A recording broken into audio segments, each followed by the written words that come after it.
അസ്സലാമു അലൈക്കും വറഹ്മത്തുള്ളാഹി വബറകാതുഹു. മുഅ്മിനീങ്ങളെ, പരിശുദ്ധമായ മുഹറം മാസത്തിലെ ഏറെ പവിത്രതയുള്ള ദിവസമാണ് മുഹറം 10 ആശൂറാ സുദിനം.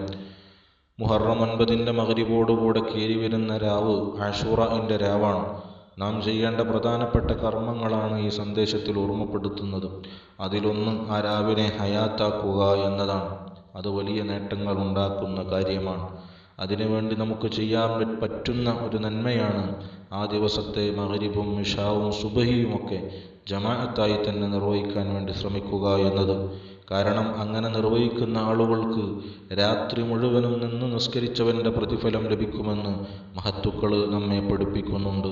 അതുകൊണ്ട് രാത്രി ഉറക്കമിളച്ചിരുന്ന് ഇബാദത്തു ചെയ്യാൻ പ്രയാസമുള്ള നമുക്ക് അടിസ്ഥാനപരമായി ഈ നന്മയെങ്കിലും ചെയ്യാം. അല്ലാഹു അതിന് തൗഫീഖ് തരട്ടെ. രണ്ടാമത്തെ കാര്യം, ദുആഇന് വേണ്ടി ആ സമയത്ത് നാം ഉപയോഗപ്പെടുത്തണം എന്നതാണ്. നോക്കൂ, നിങ്ങൾ ഒരുപാട് അമ്പിയാക്കൾക്ക് അവർ ജീവിതത്തിൽ അനുഭവിച്ച പ്രതിസന്ധികൾക്ക്, പ്രയാസങ്ങൾക്ക് മുക്തി ലഭിച്ച ദിവസമാണ്.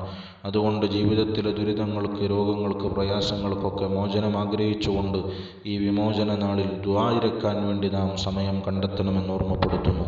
മൂന്നാമത്തെ കാര്യം, മുസ്നദ് അഹ്മദ് ഉദ്ധരിക്കുന്ന ഹദീസിൽ കാണാം, ആ ദിവസം ഒരു സമുദായത്തിൻ്റെ തൗബ അല്ലാഹു സ്വീകരിച്ച ദിവസമാണ്. അതുകൊണ്ട് തന്നെ വയുതാബു ഫീഹി അലൽ ആഖിരീന, മറ്റുള്ളവർക്കും അല്ലാഹു ആ ദിവസത്തിൽ തൗബ കൊടുക്കുന്നതാണ്. അതുകൊണ്ട് ജീവിതത്തിൽ വന്നുപോയ തെറ്റുകുറ്റങ്ങളൊക്കെ റബ്ബിനോട് ഏറ്റുപറഞ്ഞ് തൗബ ചെയ്യാൻ നാം സമയം കണ്ടെത്തുക എന്നതാണ് മൂന്നാമത്തെ കാര്യം. നാലാമത്തെ കാര്യം, തൻ്റെ കുടുംബത്തിന് ഭക്ഷണ വിശാലത ചെയ്തു കൊടുക്കുക എന്നതാണ്. ഹബീബായ സല്ലല്ലാഹു അലൈഹി വസല്ലമ തങ്ങൾ തൗസിയത്തു അലൽ ഇയാൽ, കുടുംബത്തിന് ഭക്ഷണ വിശാലത ചെയ്തു കൊടുത്താലുള്ള നേട്ടമായി പറഞ്ഞത് ആ വർഷം മുഴുവനും അവന് ഭക്ഷണത്തിൽ വിശാലത ലഭിക്കുമെന്നാണ്. അതുകൊണ്ട് പ്രിയമുള്ളവരെ, നമ്മുടെ കുടുംബത്തിന് സുഭിക്ഷമായ ഭക്ഷണം കൊണ്ട് ആ ദിവസത്തെ സന്തോഷത്തിലാക്കി കൊടുക്കണം. മുഹറം 9 നോമ്പ് തുറക്കുമ്പോൾ നമ്മൾ പതിവിൽ നിന്ന് വിപരീതമായി സുഭിക്ഷമായ സ്പെഷ്യലായ ഭക്ഷണങ്ങളൊക്കെ ഉണ്ടാക്കിയിട്ട് കുടുംബത്തെയൊക്കെ സന്തോഷിപ്പിക്കാൻ വേണ്ടി ശ്രമിക്കണം. മഹാനാകുന്ന ബഹുമാനപ്പെട്ട ഹാഫിദ് മുൻദിർ റഹ്മത്തുള്ളാഹി അലൈഹി പറയുന്നത്, ഖിയാൽ എന്ന് പറഞ്ഞാൽ താനും തൻ്റെ കെട്ടിയോളും കുട്ടിയോളും മാത്രമല്ല, തൻ്റെ അടുത്ത കുടുംബക്കാർ, സാധുക്കൾ, യതീമീങ്ങൾ, ഇവരൊക്കെ അതിൽ ഉൾപ്പെടുന്നുണ്ട് എന്നുള്ളതാണ്. അതുകൊണ്ട് അവരെ കൂടെ പരിഗണിക്കാൻ നമ്മൾ തയ്യാറാകണം.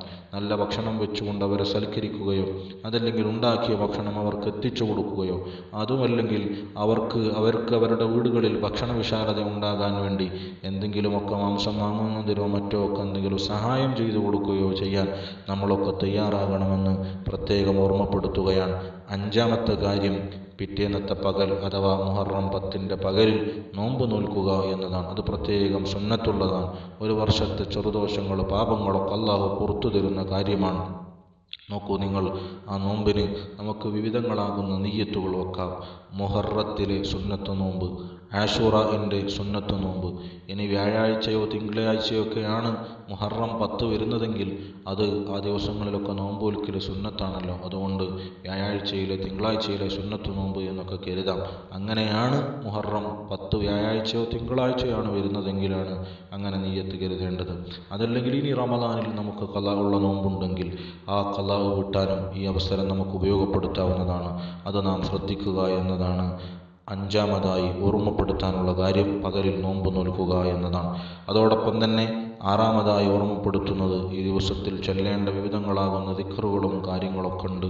ആ ദിക്റുകളും കാര്യങ്ങളൊക്കെ ഇൻഷാ അല്ലാഹ് നമ്മളെല്ലാവരും ചൊല്ലുകയും പറയുകയൊക്കെ ചെയ്ത് ഈ ദിവസത്തിൻ്റെ എല്ലാ പുണ്യങ്ങളും കരഗതമാക്കാൻ വേണ്ടി ശ്രമിക്കണം.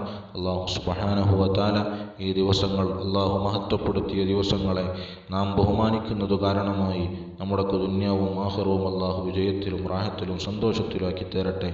ആമീൻ യാ റബ്ബൽ ആലമീൻ. അസ്സലാമു അലൈക്കും വറഹ്മത്തുള്ളാഹി. നിങ്ങളൊക്കെ ദുആയിൽ ഉൾപ്പെടുത്തണമെന്ന് ഓർമ്മപ്പെടുത്തുകയാണ്.